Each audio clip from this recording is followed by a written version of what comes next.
A lot of people say, oh, we need to fix culture. We need to, we've got a problem with culture. And I always say, well, culture is like a shadow. You can't grab a shadow. You can't just, try to change a shadow. You can try to change the elements that form that shadow. So you need to look at it. What is it that is reflecting that culture that you don't like or that you wanna change?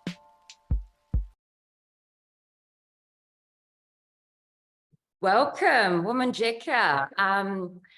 Welcome everybody to Culture Can't Be Fixed, number 4 in our current season.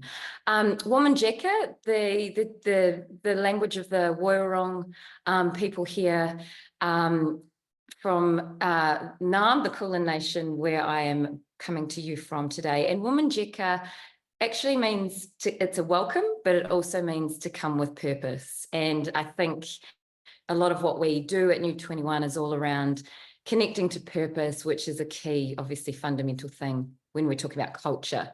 I'd also like to say happy Matariki. Matariki marks the Māori New Year in Aotearoa, New Zealand, which came in on Friday. And the principles around Matariki are ones of celebrating the present, remembering those that have passed, and planning for the future. And I think it's a really beautiful sentiment as we think about where we are in the year. For many of us, it's the beginning of a new financial year. But if we sort of look to our cultural kind of backbone, if you like, it's a really nice way not to just move into financial planning and all that kind of stuff and goal setting, but actually do that reflection work. And so I guess with that context, New 21, we do acknowledge the traditional custodians of the lands and First Nations people globally. We do operate globally, and we extend that connection into who we are today and that constant evolution. So my name is Hannah. I'm from New 21, one of the crew here. And who are we? Well, we are a consultancy and a product studio, and at the core, we believe in making work better for a new world. And we do that through creating unstoppable organizations. And we do that through leadership, through innovation, through product and service design, through agility and change, through AI. For us, it's all about helping organizations and the human beings within them evolve and create, better work for a new world, better belonging, better connection and innovation. So this is actually our 4th conversation in this current series of Culture Can't Be Fixed. And the Culture Can't Be Fixed series is a series where we, the new crew, New 21 crew, delve into the themes and intricacies that make up culture. And so far in this season, and you can go back and watch previous episodes or listen to previous episodes, we've covered the busyness trap, we've covered hierarchy, schmierarchy, subtle leadership, which is a really beautiful, more philosophical question that we delved into. And then coming up next month, we're going to host a conversation on innovation and AI. Today's conversation is all around customer-centricity and customer-centric cultures, which is very important, very topical. And I'm not going to give too much away in terms of what is going to be covered, but what I will say is adjust your headsets now, because it's probably going to be very high energy, full of practical tips, as I welcome in Andrew Jones and Eduardo, who are going to have a conversation with each other around beautiful customer-centric cultures. And I know Andrew, and he is going to give us great stories to help bring the concepts to life and some pretty practical tips, I would think. And Eduardo, of course, will be the guide that hosts the conversation between the both of them. So he's going to have a conversation with Andrew and himself. Please, if you have any questions, pop them on the chat. I'll reappear a couple of times to facilitate any questions that come up that haven't already been answered by Eduardo and Andrew. So I'm going to pop away now and look forward to seeing some questions on the chat, and I'll see you too soon. Great. Thanks, Hannah. Thank you, Hannah. Hey, everyone. Welcome back, or welcome if this is your first time. As Hannah said, this is the fourth episode of this series, Culture Can Be Fixed. And the idea came up, if you haven't heard me say this before, we wrote a blog about a few months ago saying that culture can be fixed. That is actually the elements, that form part of, of an organization that reflect what culture is. And as Hannah said, we've gone through a few, and today we're going to talk on another one, which is customer centricity, on how customer centricity can affect positively or negatively the culture of an organization. Now, today we've got Andrew Jones, my business partner and friend, here, coming to you from Geelong. Thank you. And I think he's going to do most of the talking today because he's very passionate and very knowledgeable about this topic. So I'm going to probably take a bit of a more, just step back today in today's conversations and let him shine. But maybe Andrew, because I know you, but some people might not know you. Before we delve into what is customer centricity and why is it important for a culture of the organization, you'll see that Andrew is very energetic and very passionate about this in a minute. But maybe just tell the audience, or where is that passion coming from? And I'm putting you a little bit on the spot because that wasn't on the right. That wasn't on our talking points. You've thrown that one at me now. It's a great question though. So I've always had a passion for design and innovation and making things better, and finding ways of creating value out of problems. How do you turn them into opportunities? And for a long time, I spent a big chunk of my career exploring that through design boutiques and product design, and then moving into service design and blue sky innovation and R&D. And nothing really quite clicked with me. There was always something missing. And what that led me to do was obviously start my own business, because I was going, well, it's obviously the business environment.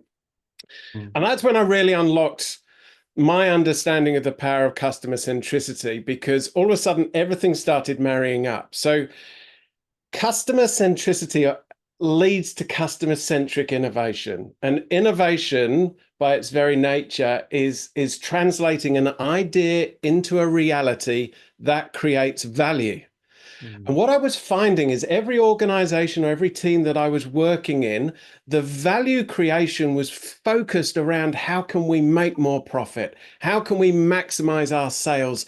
Phrases like increase our share of the wallet. And it didn't sit well with me, because it was like, well, that just views our customers as a means to an end. Like for our good, they're there, they're going to grow our business. And of course, this was sort of unusual in terms of challenging that, because I'm older than I look. So everyone was still focusing around driving their business. And what I realized, for innovation to really thrive, that value piece needs to be value to the customer.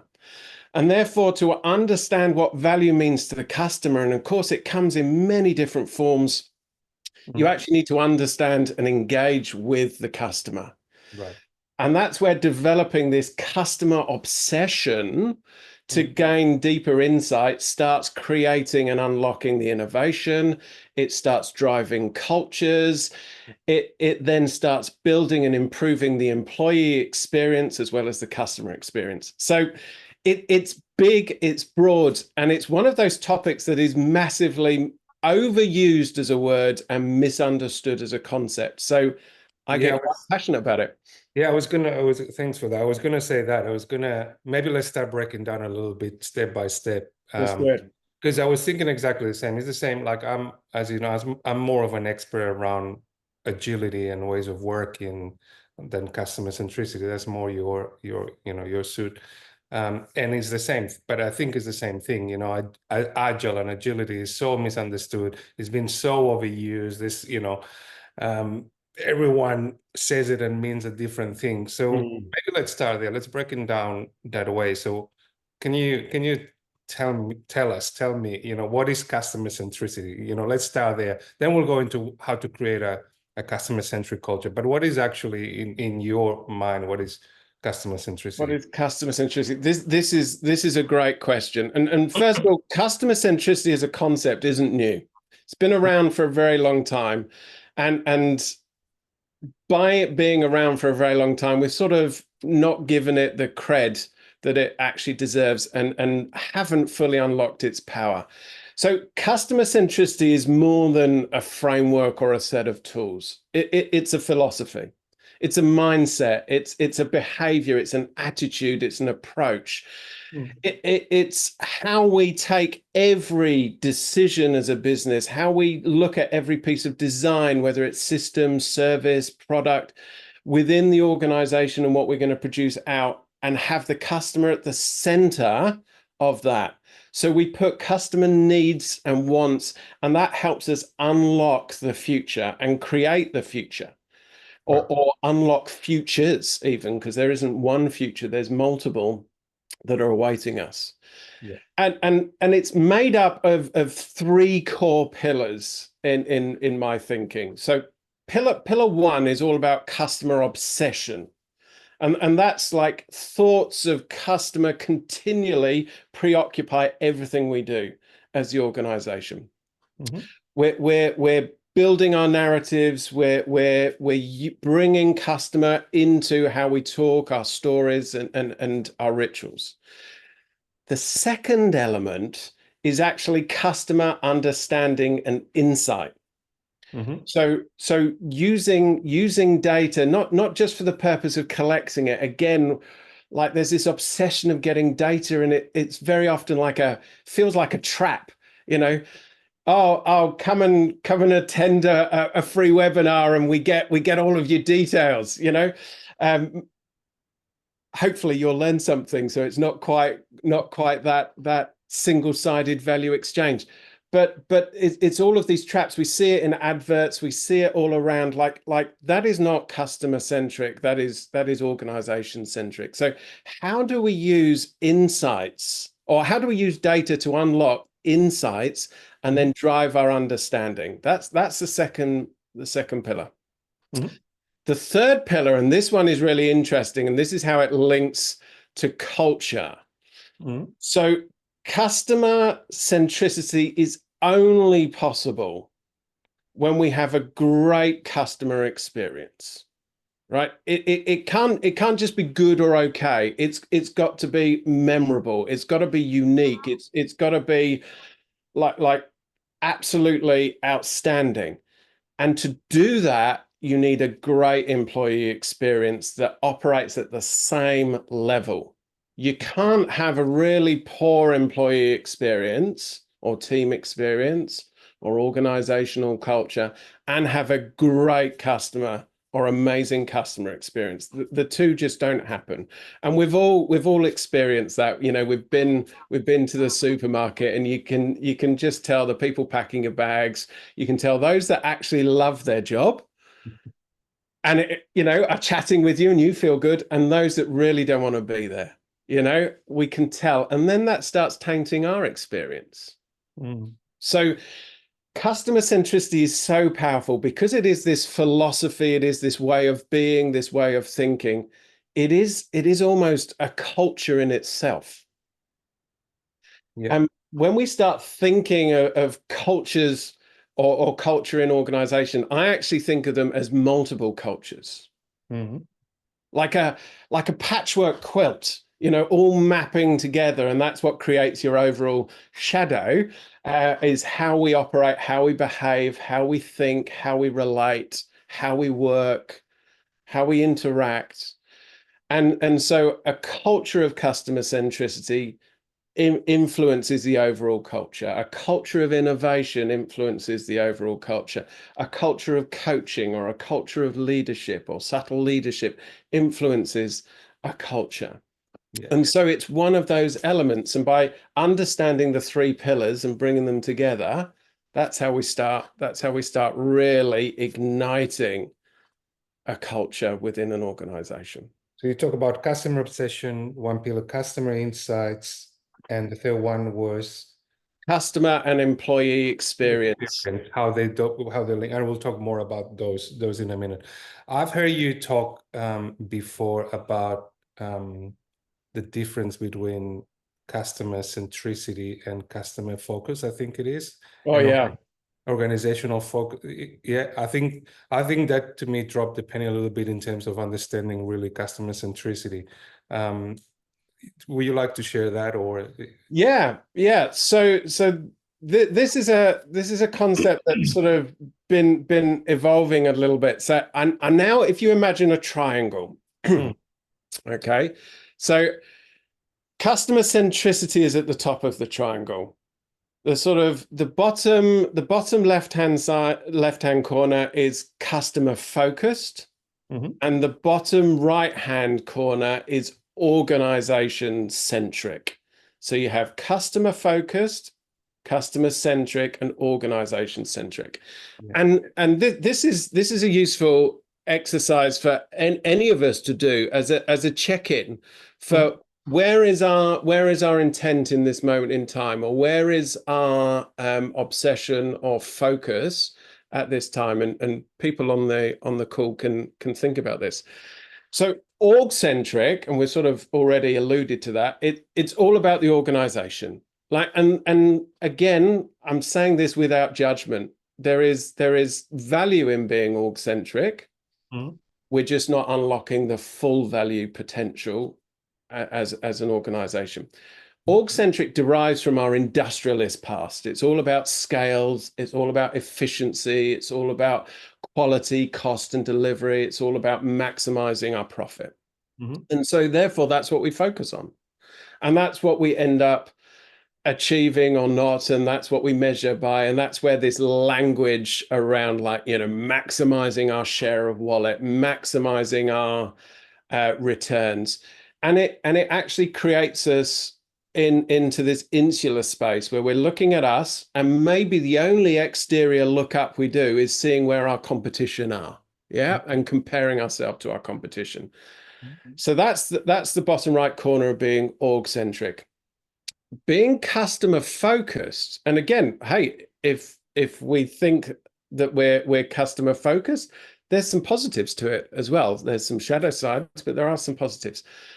Customer focused, I sort of term as being sort of responsive and reactive. So we ask our customers for feedback. We submit surveys. We might start measuring our net promoter score. Yeah. The experience of customers engaging with us is pleasant and easy. Yeah. And when problems are reported, customer challenges or issues or problems with a service or a product or an experience, when they're reported, we solve them. We move, we act on them. Yeah. That is what being customer focused is all about. Customer centricity, on the other hand, is moving into that proactive, predictive state. Yeah.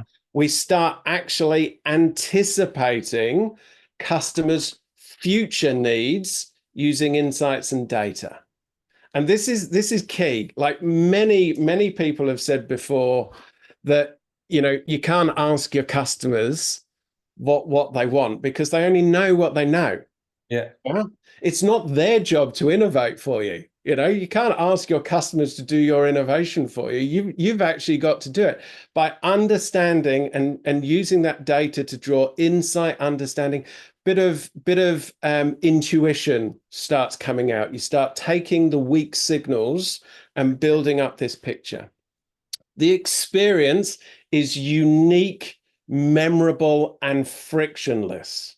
Here we go. Unique, memorable, and frictionless. And we can all think of those amazing experiences that have done that.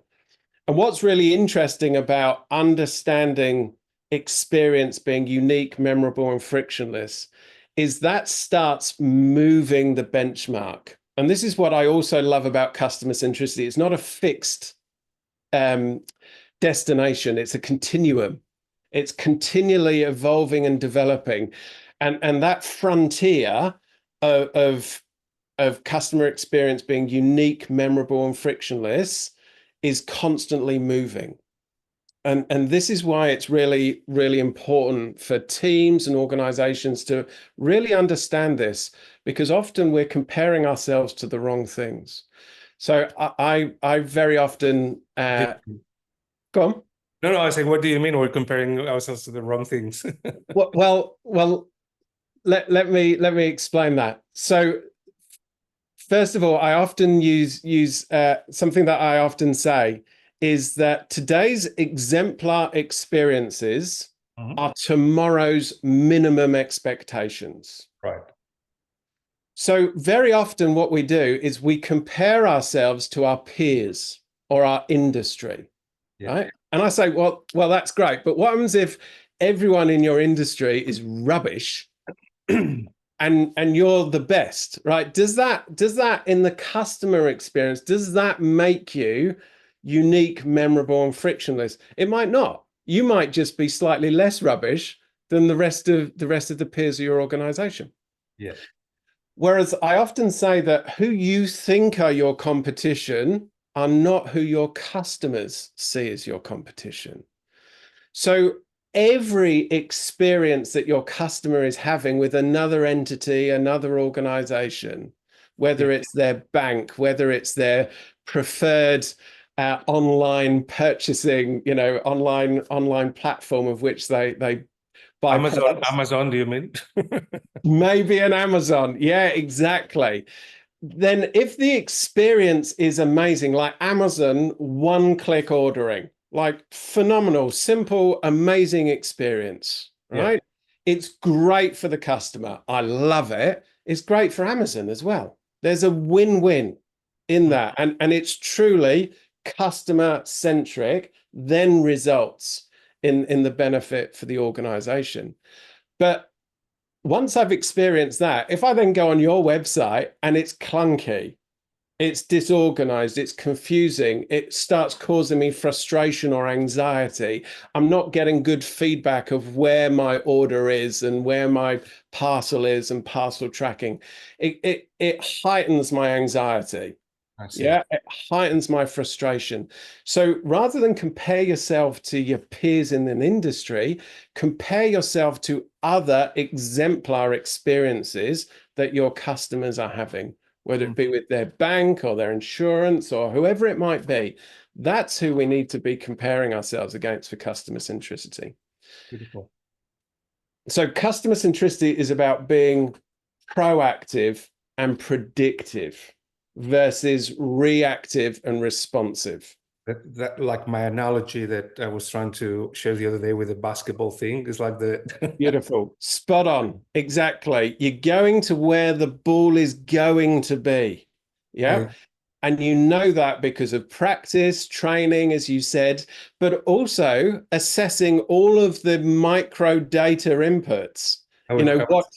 Watching the trajectory. Like I'm speaking like I know basketball. No. I was going to share this. Not everyone would follow my newsletter, but I was trying to come up with an analogy of customer centricity, which I said is not my forte. But for those that know me, I'm a very passionate basketballer, and I still play, and I used to coach and all that.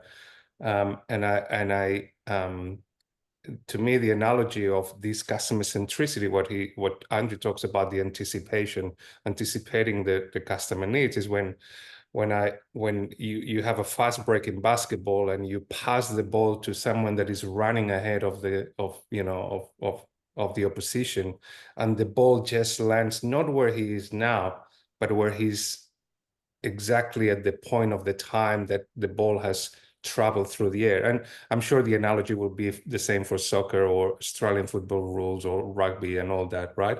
It's not passing the ball where your teammate is now, but where they're gonna be in the exact moment that the ball meets them. And that feeling, I still play basketball Thursday night with the old folks, and I still get that feeling of, wow, that's that's when you get it. And I imagine organizations will get that feeling, when they go, wow, we've created something, we've created a product, we've designed something that the customer didn't know it was coming, and they've met there, and boom, right? But I want to. It sounds beautiful, yeah. But I want to talk as well about, Andrew, like, because not always you're not always going to get it right. Like sometimes I get that pass, and rather than going to my teammate, goes to the second row in the in the stand, right? Because I get it wrong. I imagine it will be the same with organizations that try to do this, that try to anticipate the customer needs. So are we going to get it right all the time? And what happens when we get it wrong, right? Oh, this is a great question, right? Because this starts talking to risk and risk tolerance. Yeah. Right. When you are predicting and anticipating, there is a high level of risk, right? Yeah. But if we run with your analogy a little bit more, and please help me, because like I don't play basketball.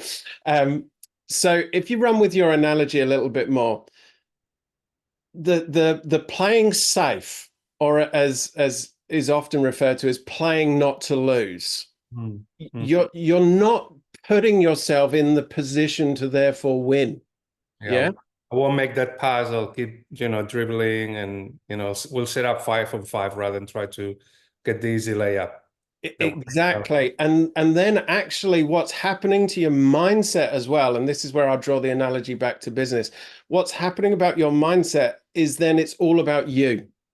It's all about what happens if it goes wrong for us. What will be the consequences for us? How will that impact us? How will it impact my career? How will it impact my promotion, my reward, my bonus? Now, what we've done in business is actually we've sort of familiarized ourselves so much with this, and sort of made it part of business thinking, and I'm not saying that we shouldn't do risk analysis and awareness. I call it intelligent experimentation. There's radical experimentation, and there's also just unintelligent experimentation, where we go big, we go expensive, we're making a big gamble. Intelligent experimentation is breaking it down. Yeah. And many of the team often talk about small, simple now, to think about, well, what's the experiment? What's the experiment that's going to give us the most insight, the most understanding, that we can do very, very quickly, very low cost? Google actually call this prototyping. Yeah. So however early you thought a prototype should be, go earlier. Like, how can we break it down and prototype? And again, this is really powerful, because with prototyping, it might be a simple sketch or a storyboard. It doesn't have to be big and expensive. But what's really powerful is if you put that in front of a customer, something magical happens on a human level, right? All of a sudden, what you're actually inviting the customer to do is be part of the magic that is co-creation.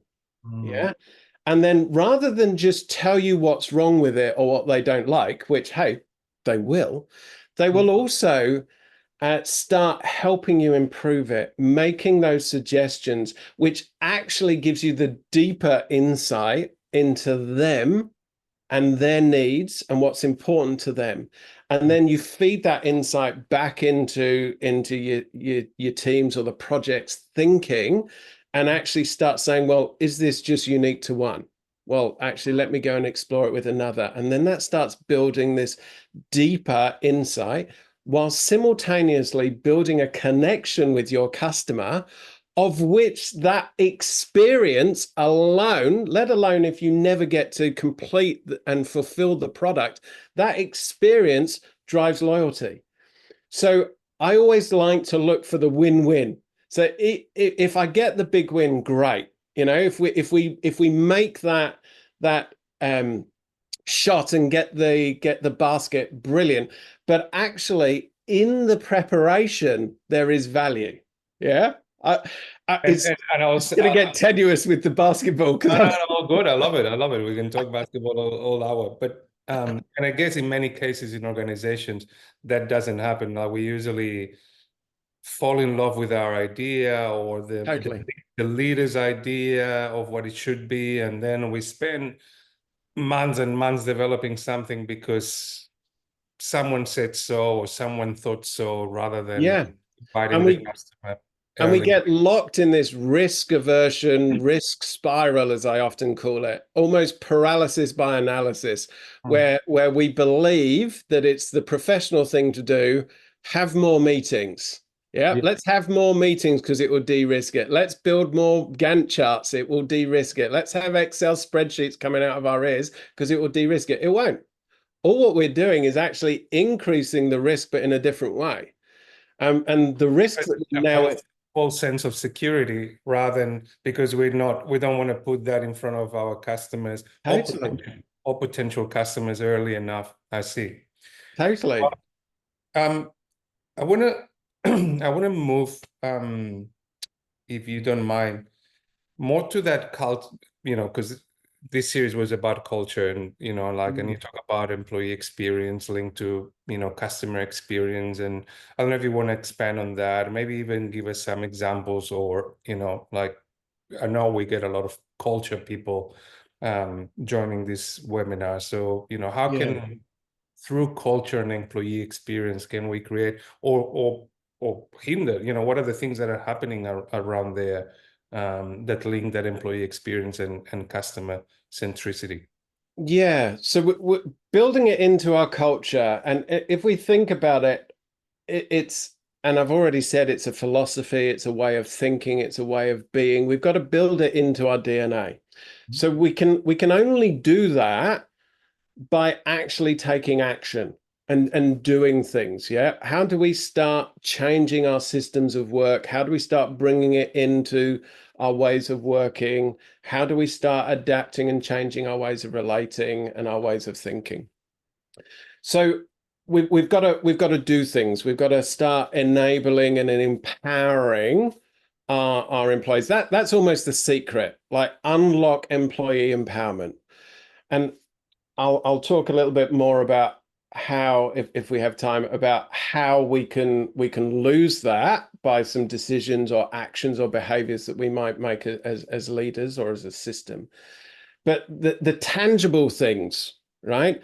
Like, how do we start getting more people closer to that valuable data? How do we start getting more people closer to our customers? Because what we've done, again, with our obsession around efficiency, is we might have a customer relations team, right? We might have a customer insight team. We might have, account managers. So what we've done is we've built our system of work around efficiency because, hey, we don't want everyone just ringing up our customers. Yeah. And I'm not suggesting that we do that, but how do we bring that into as many people's ways of working as possible? How do we get them closer to the customer? How do we start encouraging and supporting people to go and have a coffee with a customer? Yeah, simple as that. Like just have a coffee with them, like buy them the coffee, yeah, and maybe a cake as well if you want to treat them, and just sit down and have a human conversation. Now that scares most people, scares most organizations, and so again we revert back to our efficiency trap of going, no, let's just put out another survey, yeah. And what we're doing is we're just building that distance. We're just reinforcing the distance. And then we all know how we respond to surveys. So it's thinking about human. It might be as simple as, like, one of our awesome clients that we work with, so Custom Fleet. I love this little ritual that they have, that they share a customer story. Like at the start of every meeting that they have, they share a customer story. And it's not sharing a customer story because, hey, look at us, pat ourselves on the back, this was a great experience. They're sharing good, bad, and ugly. Yeah. and there's a discussion that follows it, i.e., what can we take away from this? What can we learn? What's the insight? What's the lessons for us? What do we have to think about changing or nudging in our system to improve this? Even if it was a great experience, like, what do we take away from it? And that becomes the norm. And then people start sharing this as a team. It starts happening and filtering throughout the organization. So that's a really, really simple thing. Sorry, I was No, going no. to say, you talk about the sort of from the company to the customer, like just making that Break the distance down. Yeah, and I was thinking the same thing of the opposite. As you know, I have certain experience with contact center teams, with customers, Yeah, customer service teams, and it just drives me crazy to see that, especially the last 10 or 15 years, it was all about efficiency and almost make it very difficult to the customers to contact you. All the IVRs, press 1 for this, press 3, like totally. directing customers to, and it, I did quite a bit of work in that space, and it dawned me that the whole contact center industry was geared to manage calls, not to manage customers. You ask any customer, any contact center manager, they can tell you how many calls they get, how the average handle time. The big scoreboard on the wall with calls waiting, average call time. Yeah. And I used to ask them, how many calls are your customers making that they don't want to make? Yeah. What is going wrong in your organization for them to have to call you? And then, is going wrong. They need to call you, and you put them through all these hoops to actually talk to someone and solve it, right? Like, because it was all thought as efficiency, I guess goes back to your first point around the organizational centric rather than the customer centric. Totally. So if the customer service team is already geared as an organizational centric, what's going to happen with the rest of the organization, I guess, yeah?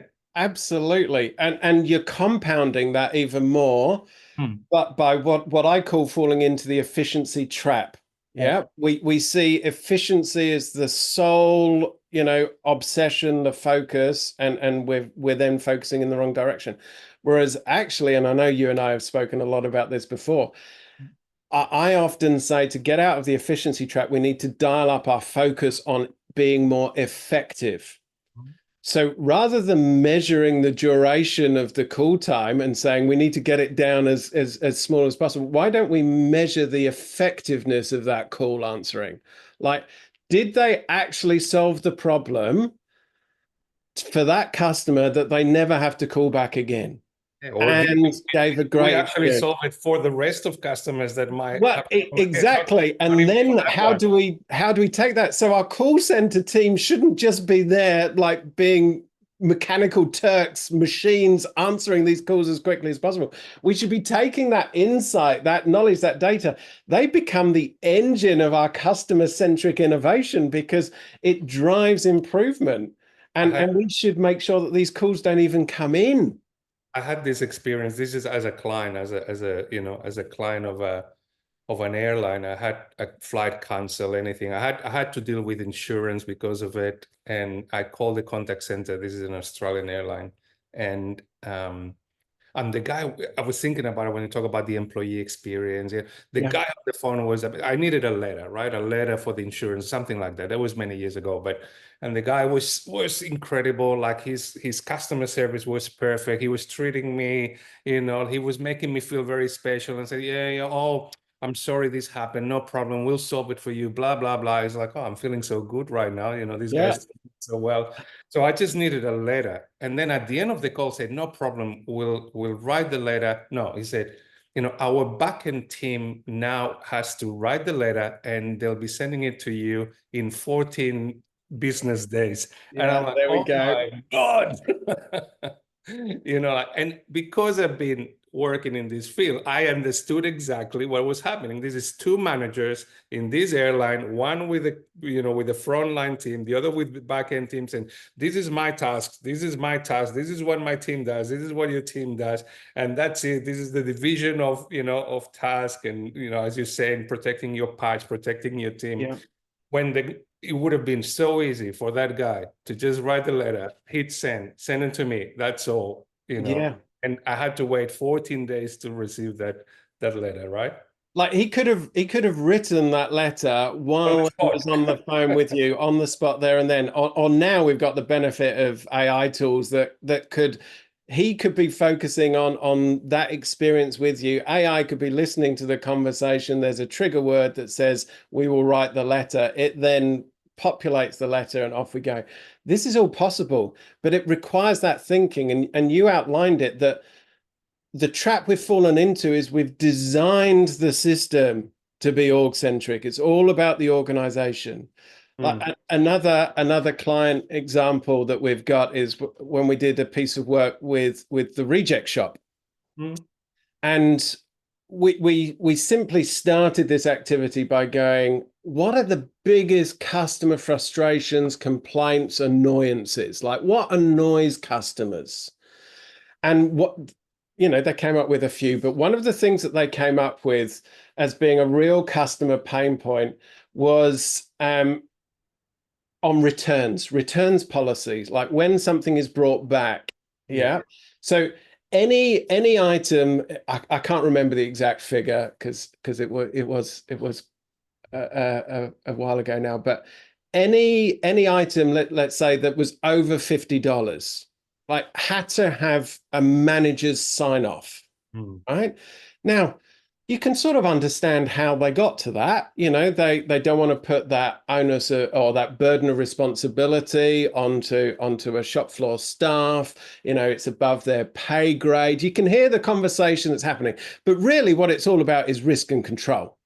Yeah. It's just, I'm going to control the situation, so therefore my responsibility is signing off. The problem is the managers are also busy people. Yeah, they might be somewhere else in the store. They might be dealing with someone else. They might be on a phone call, in a meeting, off-site, ill, gone for lunch, whatever it might be. So the frustration was that customers were waiting or being asked to come back. Like, can you imagine being asked to come back when the manager returns from their meeting or lunch?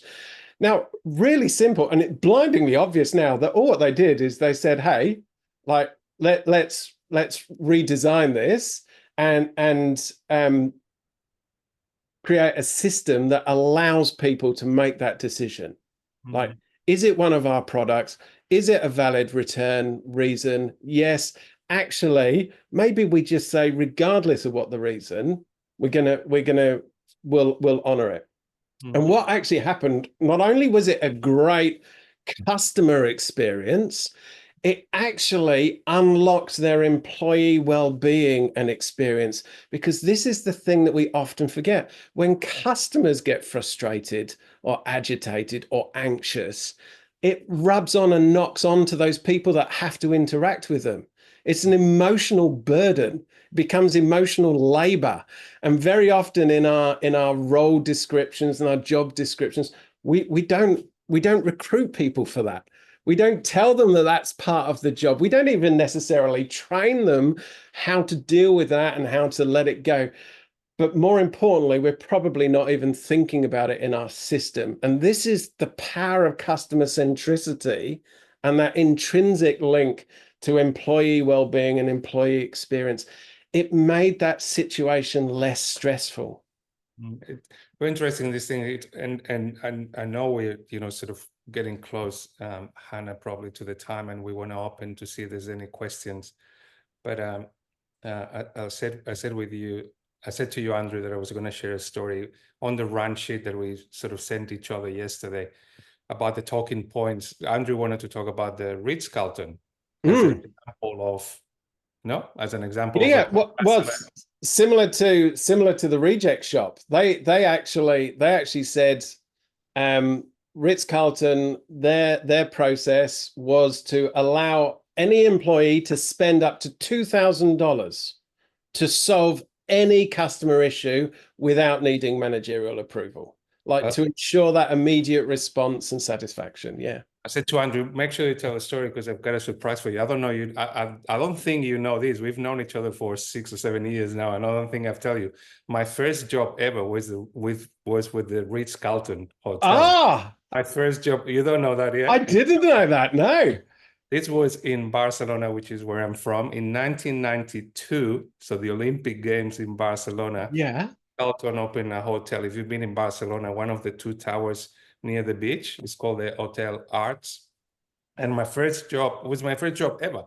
And my first job was to be like a bellboy for the Ritz-Carlton at the Olympic Games in Barcelona. But I remember the recruitment process for that was insane. Right. It was the hardest recruitment process that I had in my life. Anything after that, and the Ritz-Carlton, I still remember this. The motto is "We're ladies and gentlemen serving ladies and gentlemen," or something like that. Yeah.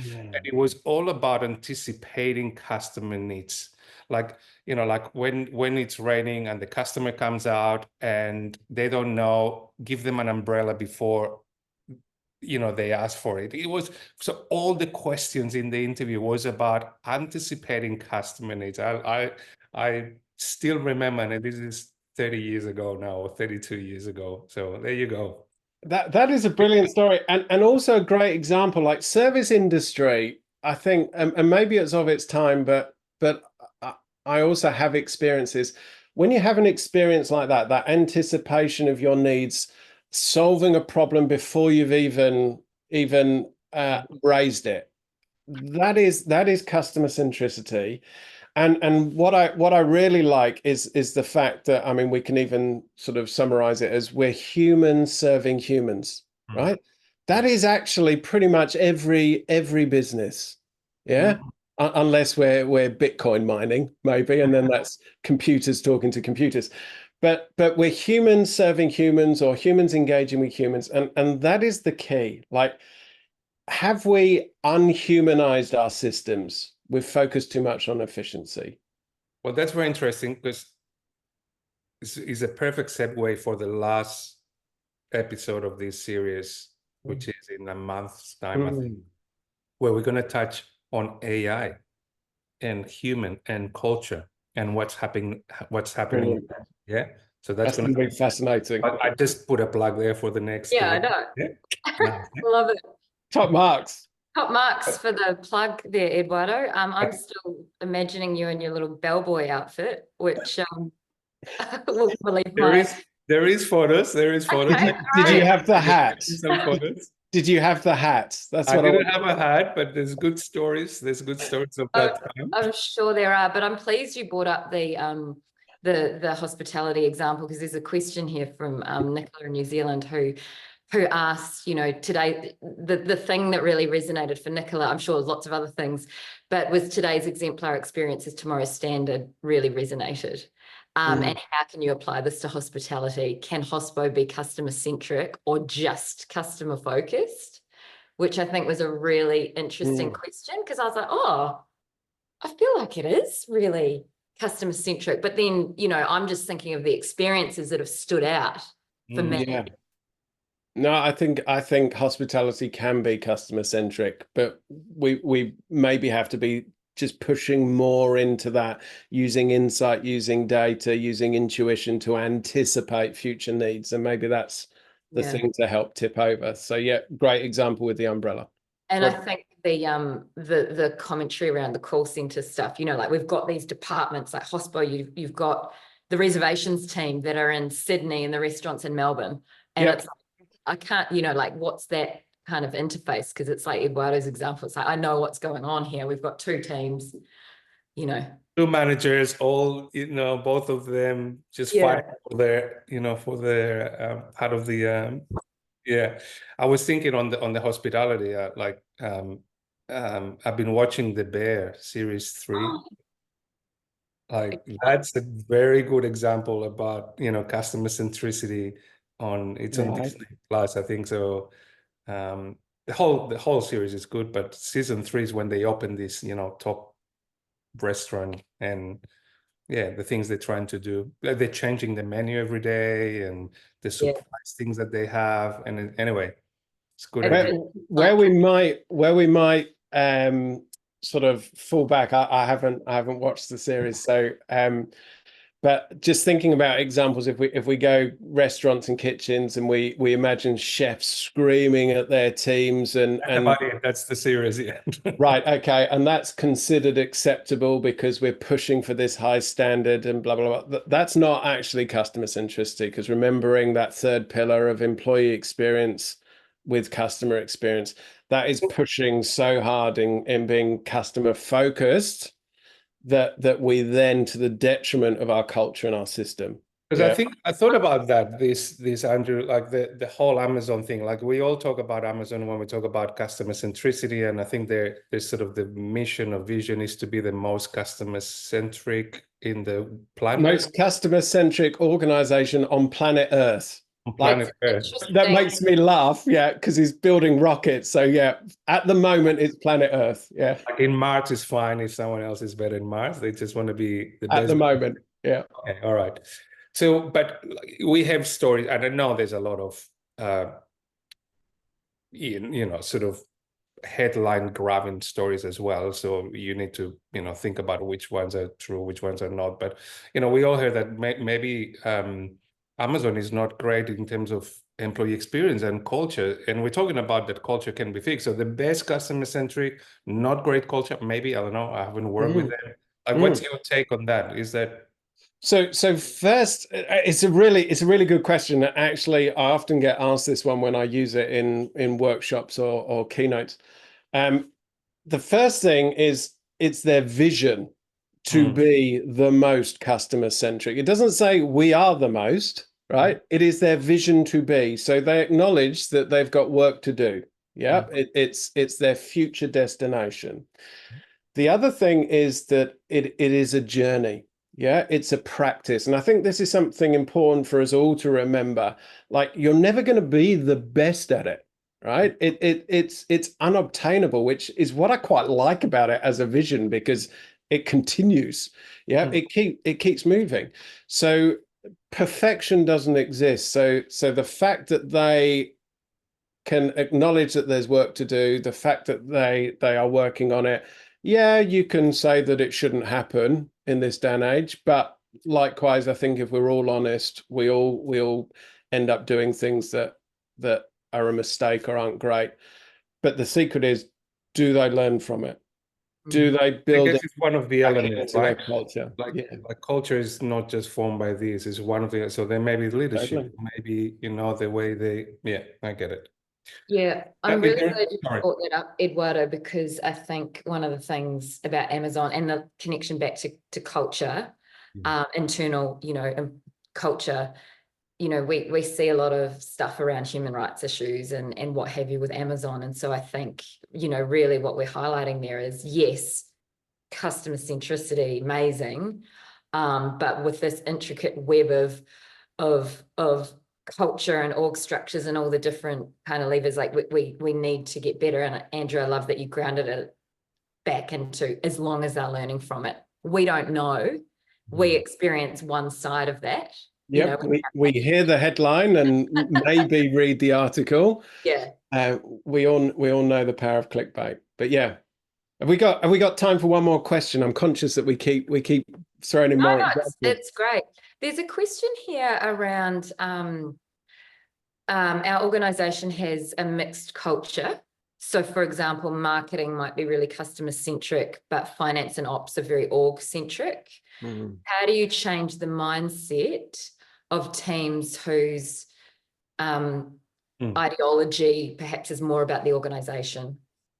Yeah. Oh, that's a good question. I've got about 3 minutes to answer, so I'll try. I think that the secret is that for an organization to be customer-centric, the organization needs to be customer-centric in all of its constituents and its parts. Yeah, it's a connected system. So let's run your analogy. You said marketing might be customer-centric, but finance aren't. Well, how do we help support finance to become more customer-centric?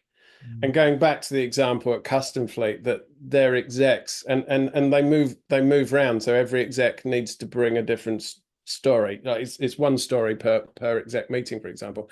So head of finance will share a customer story, yeah, and then explore that. So it's building it into the rituals, the DNA, the fabric of the organization, and breaking down silos. Like we all understand that silos, or as I often call them, cylinders of excellence. We understand why they're there. They're there for efficiency, control, structure, organization, order, routine. And therefore, it creates an overall collective environment that is inhospitable to innovation, customer centricity, predictive, proactive future state. So it's designed for its way of operating. So we can lift it up to the bigger picture. It's a strategic imperative to be breaking down silos and building customer centricity. Because I would say it's probably the number one business differentiator. So there is a real business need for this, and it has the win-win outcome as well. Yeah. And I think if we take this more simple now, you know, in the Custom Fleet example about the ritual at the start of each meeting, like share the customer story, good or bad. Yeah, exactly. Great way to just start chipping away at it. Yeah, totally. To influence. And if I do a plug for the generator, you know, the innovation generator that we run, the 6-week container program, that's all cross-functional. It's all designed to be cross-collaborative, and the joy on people's faces when they actually go out and spend time with a customer. Absolutely. And it starts with this, but the sales team won't let me because there was some example back in the past where one of the team promised something that we didn't end up delivering on, and I had to deal with the chat down at the pub or whatever it might be. Yeah, it's actually no, get out and do that. And they come back, because I was really loved your comment, Andrew, about the emotional toll. Like I was thinking about, you know, the therapist also needs a therapist. Yep. But it's also the opposite. It's actually I just learned this. I had that connection. I've been re-energized by what it is I'm here to do.